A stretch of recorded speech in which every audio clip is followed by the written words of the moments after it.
It only took one phone call. A single call to the Pentagon was all it took to destroy the careers of those who thought they were above the law. It exposed a stark truth. Injustice can never remain hidden forever. That wasn't part of the plan that day.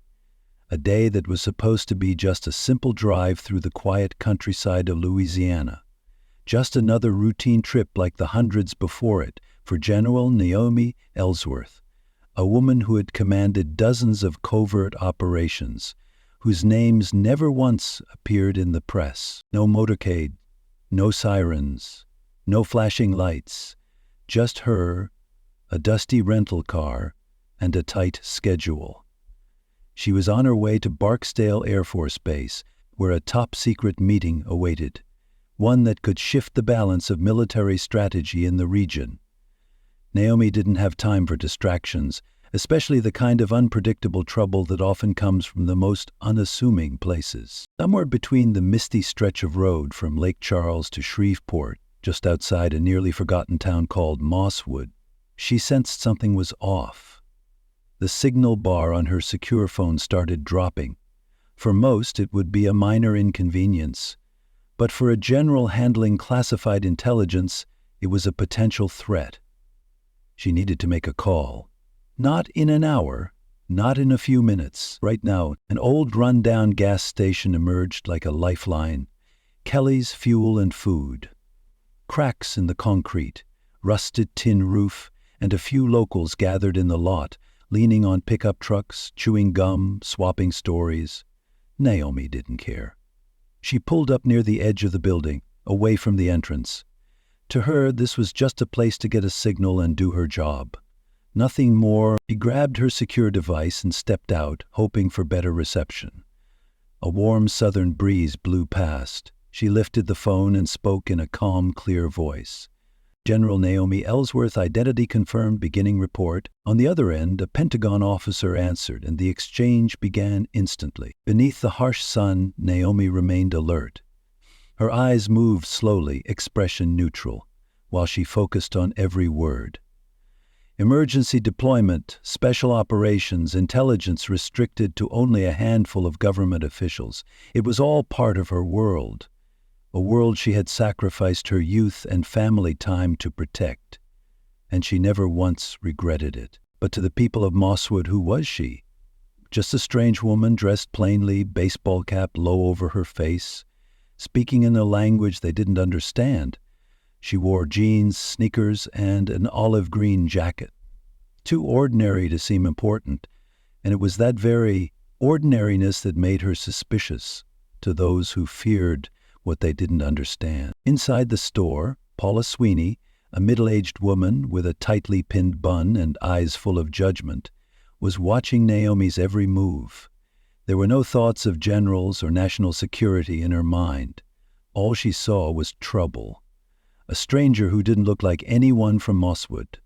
An unwelcome shadow. And for Paula, that was reason enough to act. Without warning, Paula picked up the old landline and called the town police. Her voice was quiet but firm. There's a woman outside the gas station, looks real suspicious, might be high, talking to herself or something. Y'all should come check it out. She hung up without waiting for a reply. Across town, 2 officers picked up the transmission on their radio. They exchanged a glance. Half smirk, half sigh. In Mosswood, a little excitement was a rare gift on a dull day. They put on their sunglasses, started the engine, and headed straight for Kelly's Fuel and Food. And Naomi, she was still standing there, doing her best to concentrate as intel from the Pentagon poured in like a flood. She had no idea that, in just a few minutes, her world was about to change. Not because of war or national threats, but because of a false assumption, a fear, and a prejudice. The kind more dangerous than any bomb ever made. Just as Naomi was about to receive her next set of orders from the Pentagon, a flash of red and blue lights suddenly reflected off the gas station's glass window, like a rogue wave crashing down with no warning. The air seemed to freeze in that moment. 2 patrol cars tore into the lot, tires screeching over gravel, flinging stones like shrapnel from a battlefield. Naomi lowered her phone, her eyes narrowing as she locked onto the lights flashing in the mirror. A deep unease surged through her chest, a gut instinct sharpened by decades spent in some of the world's most dangerous places. Before the car doors even slammed shut, the two police officers had already jumped out. The taller one, Randall Cooper, mid-30s, shaved head, built like a former football player, unclipped his holster with a kind of ease that comes from habit. Next to him was Delaney, younger, with a volatile look in his eyes.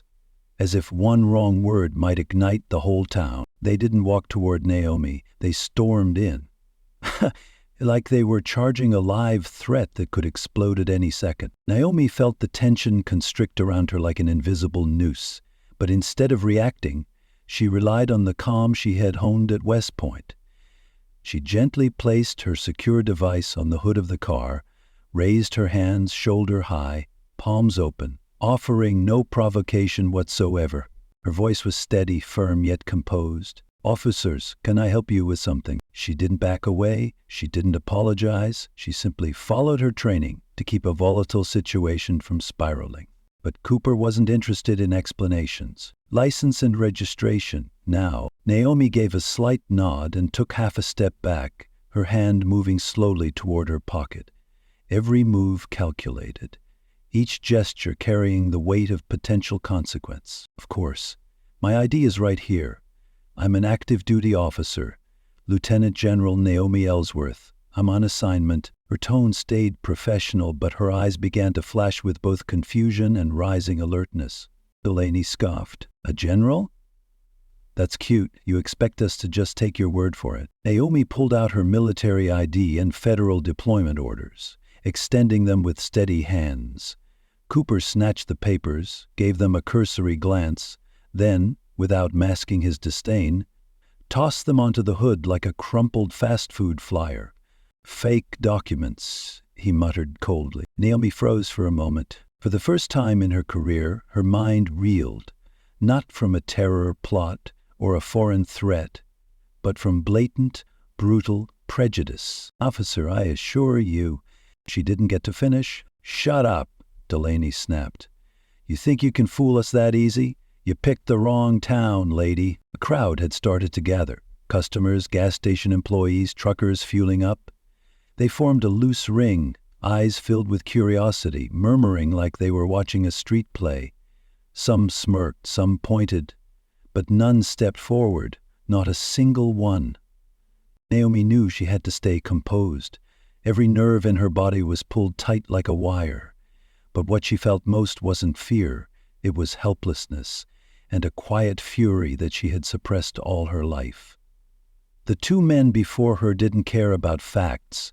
They didn't want clarity, they wanted control. Naomi lowered her voice, clinging to reason. "Please contact your commanding officer. You're making a serious mistake." But Cooper had already pulled out the handcuffs. "Turn around, hands behind your back." Naomi didn't move, not out of defiance, but because something deep inside her had just been awakened.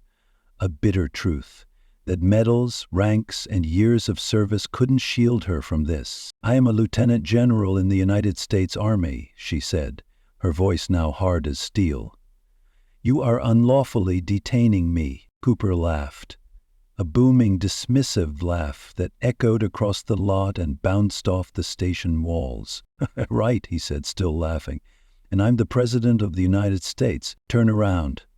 His voice landed like a battlefield command. Before Naomi could speak, Delaney's hand clamped down on her arm, yanking it roughly. Another force from behind. Cooper snapped the second cuff into place so fast the metal bit into her wrist, clamping down with searing pain. Naomi clenched her jaw, not from the sting, but to choke back the rage rising like a flood. Humiliation enveloped her. Fast, fierce, and merciless. Behind her, the secure phone was still connected to the Pentagon. It clattered to the pavement with a hollow, echoing thud. A voice from the other end, a Pentagon officer in D.C., suddenly rose in panic, calling her name. But in Mosswood, the voice fell into silence. No one paid attention, or worse, no one wanted to. Cooper shoved Naomi against the side of the car, the impact hard enough to make the door shudder and her body stagger. The entire parking lot fell into a wave of hushed murmurs and sharp intakes of breath. "Got her," Delaney declared, as if they'd just taken down a dangerous fugitive, rather than a four-star general with 25 years of national service. Naomi stood still. She stared at the grimy glass window of Kelly's gas station, where her reflection was fractured and distorted by layers of dirt. In that moment, she was no longer a general, no longer a woman.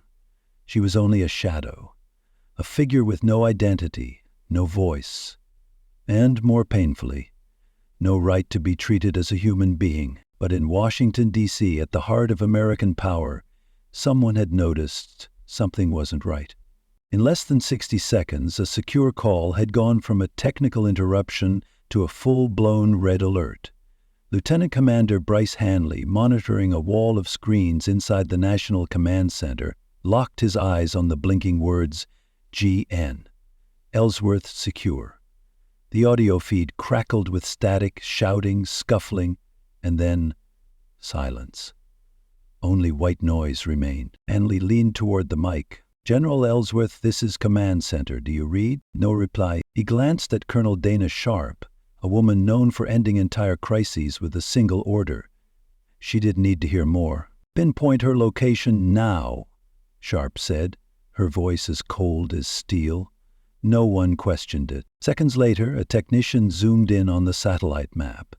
A blinking red dot appeared near the shoulder of Highway 171 in a barely named town, Mosswood. Sharp leaned over Hanley's shoulder, her lips pressed into a hard line. "Get in touch with Barksdale Security, patch in the military legal office. If anything's happened to Naomi, we act." Back in Mosswood, Naomi was now seated on the curb, hands cuffed behind her back against the cracked exterior wall of the gas station. Delaney loomed over her like a nightmare pressing down on a sleeping chest. "What's your real name? Who do you work for?" he asked, his voice like fingernails on a chalkboard, sharp, accusing, ready to crush whatever answer came. Naomi exhaled slowly through her nose, struggling to keep her balance in the surge of anger rising inside her. "You have my ID, my deployment orders. Everything you need is there." Cooper let out a dry, scornful laugh. "You're about 2 seconds away from jail time for obstruction. Don't push it." Naomi didn't respond. She knew that saying anything now, letting emotion override logic, would give them the excuse they were waiting for. Out of the corner of her eye, she saw a few people in the crowd beginning to raise their phones, recording, whispering, watching. But they didn't step forward. They didn't speak up. They just stood there, like spectators at some strange roadside spectacle on a hot summer afternoon. Near the entrance, Paula, the woman who had started it all, stood with her arms crossed, wearing a smug smile like someone watching a backyard wrestling match. Things had spiraled out of control, and no one intended to stop it. Suddenly, Delaney's shoulder radio crackled to life. "Dispatch to Unit 3, confirm apprehension of subject." Cooper yanked the radio from his belt. "Confirmed, female, mid-40s, non-compliant." A pause. Then the dispatcher's voice returned, sharp as a verdict. Be advised. Subject is flagged federal. Repeat, flagged federal.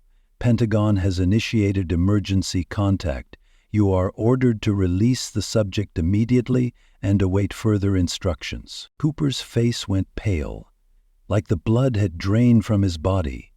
Delaney, who had been smirking just moments ago, now stood frozen, mouth ajar, lips twitching but unable to form words. Naomi said nothing.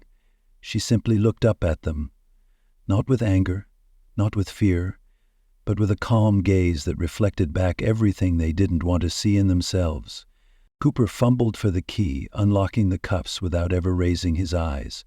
He mumbled something, half an apology, half an excuse, but didn't have the courage to say it clearly. Naomi stood up slowly.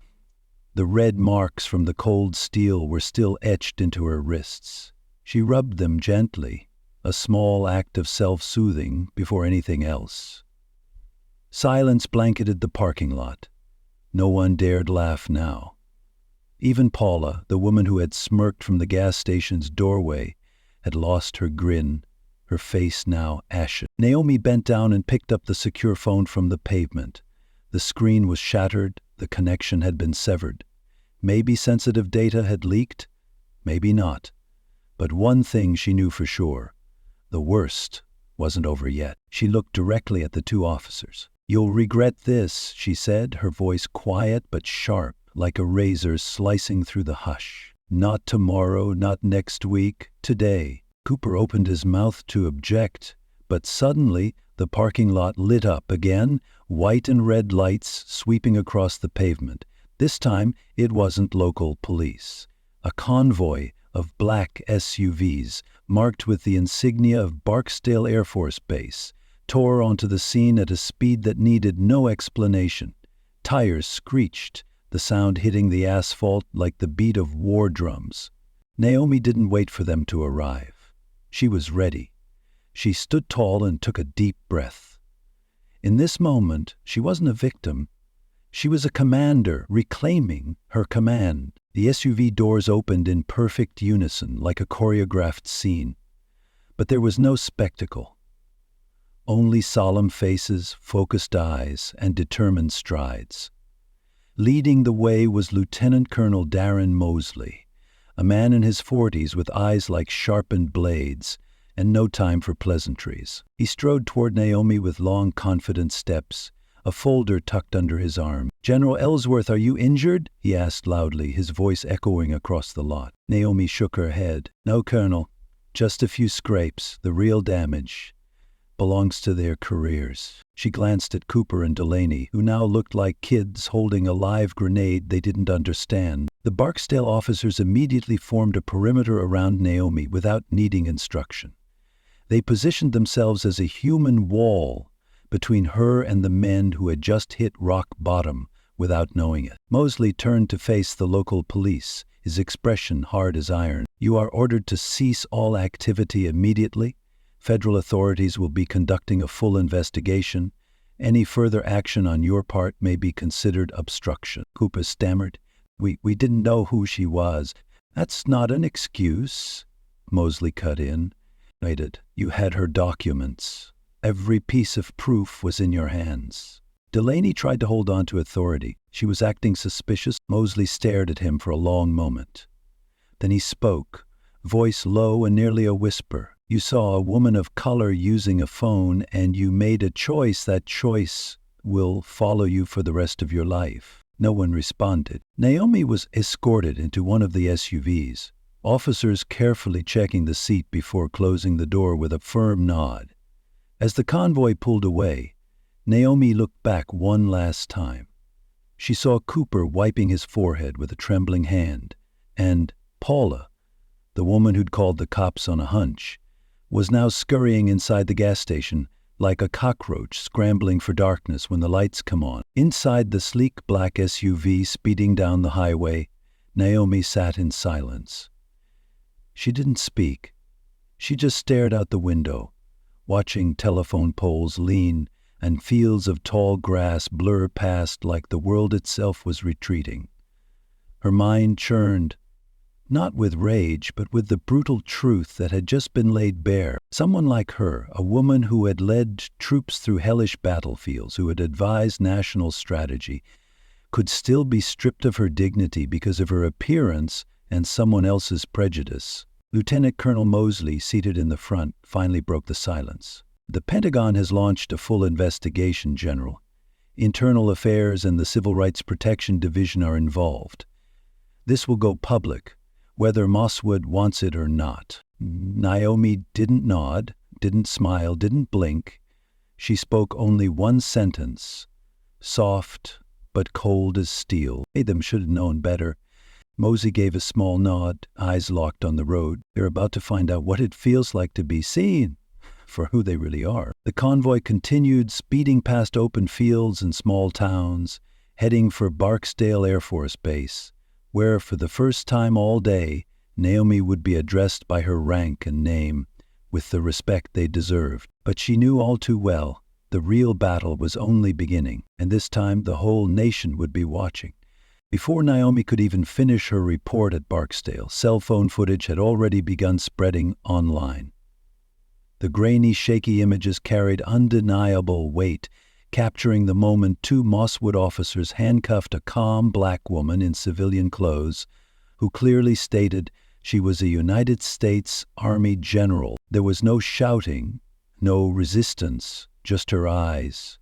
Calm, but filled with the pain of someone being stripped of dignity by arrogance and ignorance. The clip spread like wildfire through a dry forest. By morning, Mosswood was no longer an anonymous dot on Louisiana's map. It had become the epicenter of a national reckoning. Television networks replayed the video on loop. Commentators shook their heads in disbelief and outrage.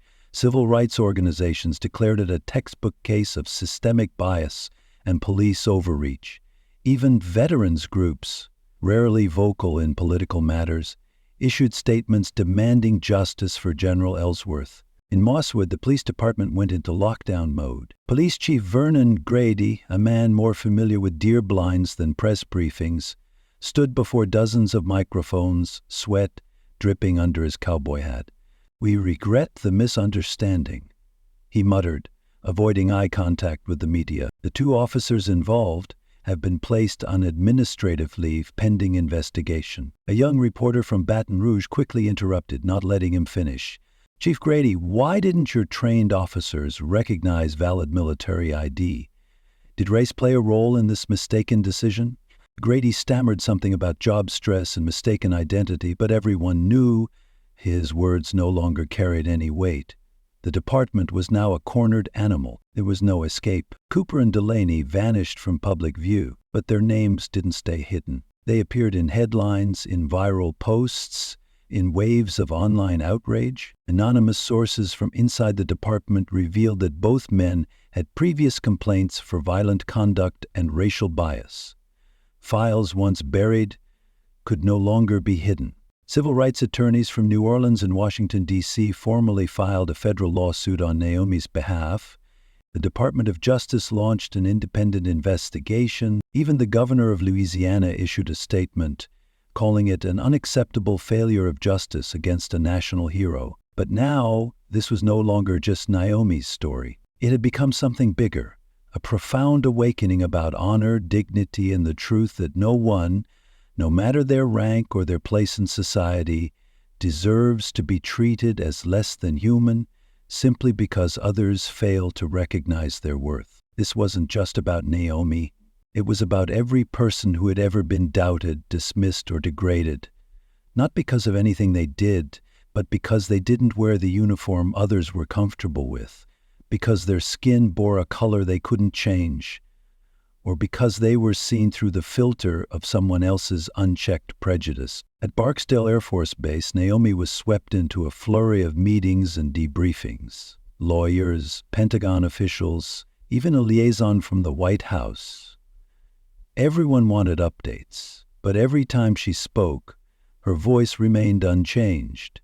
The same voice that once led troops through combat zones, that had issued life-or-death commands to entire regiments. Only when she finally returned to her private quarters, free from the stares, microphones, and questions, did she begin to feel the true weight pressing against her chest. Not because she was surprised, but because, deep down, beneath the medals, the years of service, the personal sacrifices, on that dusty parking lot in Mosswood, all of it had suddenly felt meaningless. Even so, Naomi was not one to retreat. She had spent her life facing brutal conflicts, and this would not be the last one. But if she were to speak out, her words had to carry real weight, not just for herself, but for the millions of others watching silently from the shadows. The press conference was scheduled for noon on Saturday, just outside the main gates of Barksdale Air Force Base. Dozens of cameras were lined up in neat rows, microphones stacked atop the podium. Reporters whispered over notes, made phone calls, and wiped away sweat, tense in the knowledge that something significant was about to happen. Naomi Ellsworth stepped up to the podium. For the first time in months, she wore her official uniform. The dark blue jacket fit perfectly, Rows of medals gleamed across her chest like luminous scars from a lifetime of service. Her posture was straight, her gaze unwavering. She wasn't there to make anyone comfortable. She was there to tell the truth. Lieutenant Colonel Mosley stood quietly to the side, arms crossed, eyes locked in steady vigilance. Senior Pentagon officials were also present, but they knew today was Naomi's stage. They had offered her a pre-written speech, polished, careful, political. She refused, because the truth doesn't need to be softened. When Naomi began to speak, her voice rang clear, slicing through ambient noise like a battlefield command in the dead of night. "My name is General Naomi Ellsworth," she began. "I've spent 29 years serving this country, leading troops, advising presidents, and defending the values written into our Constitution. Yesterday, in Mosswood, Louisiana, all of that was made invisible." She paused, letting each word settle in the heavy air. "I wasn't judged by my character or by the rank I earned, but by the color of my skin and the biases others chose to place on me." Pen scribbled like waves brushing sand. But Naomi wasn't speaking to the press. She was speaking to the people who had seen that video, those who recognized in her eyes their own pain, the pain of being dismissed, doubted, denied, without cause. "I'm not here asking for an apology," she said. "I'm here because silence is no longer an option. Accountability is a requirement. Respect is non-negotiable, and dignity should never be up for debate because of someone else's ignorance or prejudice." Behind the media barricades, hundreds from the local community had gathered. Black families, veterans, college students holding handmade signs. Naomi glanced at their faces, some angry, some hopeful, all waiting for something this country had too often withheld: a real leader. "Injustice is not new," Naomi continued, her voice lower but no less firm. "But today, we refuse to stand still." But change never arrives through outrage alone. It truly begins when enough people decide they will no longer look away. Naomi ended her speech not with a dramatic gesture, not with a practiced line, but with truth, raw and unapologetic. "I was not humiliated yesterday. They were the ones exposed, and history will remember that for what it truly was." She stepped back from the podium, not waiting for questions. The crowd stood in silence for a few brief seconds, as if they had just witnessed something sacred. Then came the applause, first scattered, then swelling, then thunderous. No longer just noise, but life, unity, the roar of a generation reclaiming justice. Naomi walked slowly back toward the base, steady, unfaltering, the same stride, the same strength. But now she carried not just her story, but the voice of millions who had been overlooked, because she understood the world doesn't change in a single night, maybe not even in her lifetime. But if there was a spark of hope to be lit, it would begin because she chose not to stay silent. Because when you are treated unjustly, your voice is the most powerful weapon you have. Speak up, even if your voice trembles. Speak the truth, even if no one wants to hear it. Because somewhere out there, someone is waiting for you to say what they've been too afraid to. Change doesn't begin in government or in headlines. It begins with the one who dares to name what's wrong, with the one who stands up, with the one who refuses to stay silent. Naomi stepped out of the shadows, not just to reclaim her own dignity, but to forge a path others could follow, not with power, not with prestige, but with truth and courage. If this story moved you, if you believe justice, courage, and truth deserve to be heard, please leave a like, subscribe, and turn on notifications. It's not just a way to support Naomi's story, it's how you lend your voice to the fight for dignity for all those who have been overlooked. Thank you for listening, and please keep standing in the light.